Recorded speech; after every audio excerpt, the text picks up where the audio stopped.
Assalamualaikum warahmatullahi wabarakatuh. Alhamdulillahillazi an'ama alaina bi ni'mati imani wa Islam. Asyhadu an la ilaha illallah wa asyhadu anna Muhammadar Rasulullah la nabiyya ba'da amma ba'du. Sebelumnya perkenalkan, nama saya adalah Agustin Sukmi dengan NPM 2110701200058. Adapun topik pembahasan pada saat sekarang ini yaitu dasar-dasar advokasi dalam komunikasi. Yang pertama, kita akan membahas tentang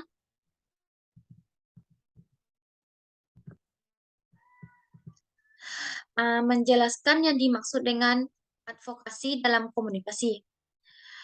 Suatu bentuk tindakan yang mengarahkan pada pembelaan, memberi dukungan, atau rekomendasi berupa dukungan aktif atau suatu bentuk upaya untuk mempengaruhi kebijakan publik dengan melakukan berbagai macam pola komunikasi yang persuasif. Adapun contohnya yaitu implementasi advokasi dalam pencegahan dan penanggulangan TB baru. Yang kedua yaitu menjelaskan masing-masing tujuan advokasi dalam komunikasi. Yang pertama, membangun bukti tentang apa yang perlu diubah dan bagaimana perubahan itu bisa terjadi. Contohnya, masyarakat yang tinggal di sekitar sungai masih membuang sampah ke sungai. Yang kedua, meningkatkan perhatian tentang masalah pentingnya dan memberikan suara kepada mereka yang terkena dampak. Contohnya, masalah stunting pada anak, kurangnya pemberian makan gizi seimbang untuk anak.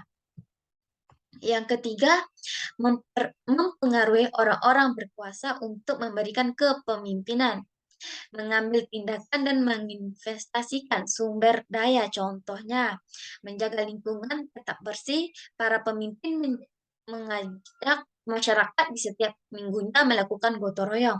Yang keempat, menciptakan perubahan positif menuju keadilan dan keadilan sosial yang lebih besar. Contohnya, pemberian lambu kepada keluarga yang mempunyai bayi dan anak kecil dari pemimpin guna mencegah nyamuk Aegypti. Yang ketiga yaitu bagaimana cara meluangkan komunikasi yang efektif melalui advokasi tersebut. Caranya terbagi menjadi 5. Yang pertama, mencari akar permasalahannya. Yang kedua, merumuskan dan memilih jalur keluar.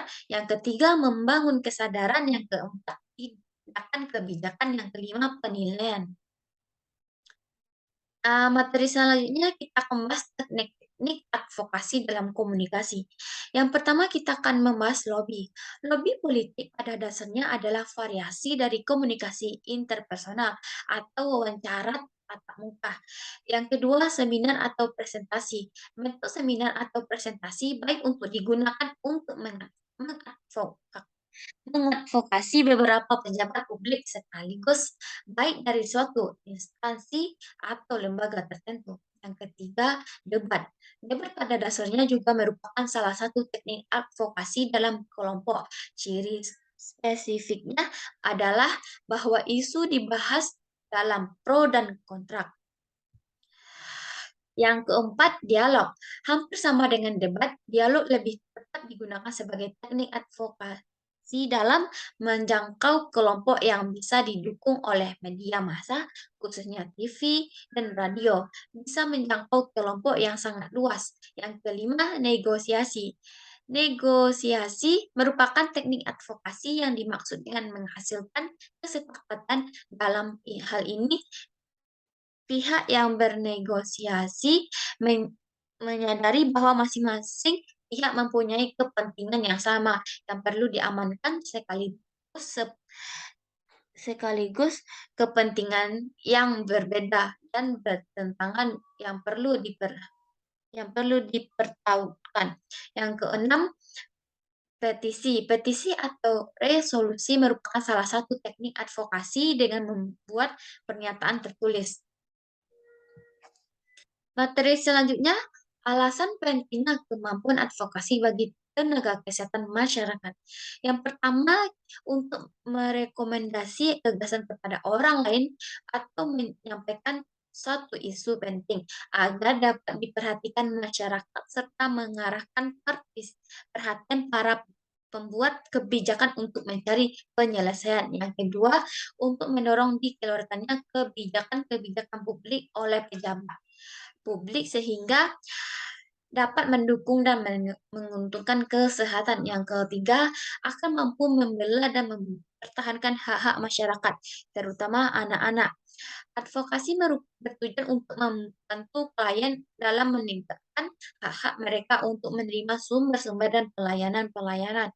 Yang terakhir, masalah atau isu advokasi perlu dirumuskan berbasis data atau fakta dan identifikasi dan analisis kelompok sasaran serta menyiapkan dan mengemas bahan informasi.